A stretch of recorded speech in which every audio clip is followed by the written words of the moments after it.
Ces 22 accords portent sur divers domaines allant du transport à l'énergie, passant par l'éducation.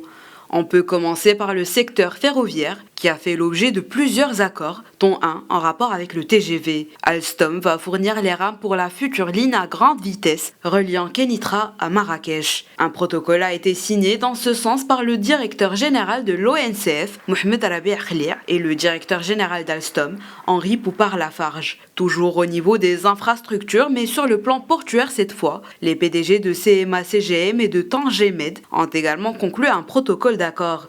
La France va poursuivre également ses investissements dans le secteur aéronautique avec la mise en place d'un site de maintenance et de réparation des moteurs d'avion par Safran. Autre secteur du futur au cœur du partenariat entre Paris et Rabat, celui de l'énergie verte. Un accord a été signé entre les deux parties pour développer la filière de l'hydrogène vert au Maroc.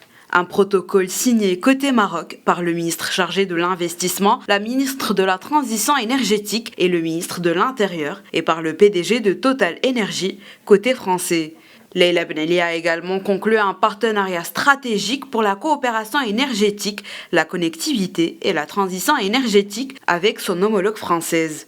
Énergie toujours avec un accord de développement entre le groupe OCP et Engie dans le domaine de la transition énergétique pour développer la coopération et accompagner la mise en place de ces investissements. Un protocole d'accord prévoit la création d'un accélérateur d'investissement Maroc-France, un projet qui sera porté par le directeur général du fonds Mohamed VI pour l'investissement, Mohamed Ben Chaboun, et le directeur général de l'AFD, Rémi Rio.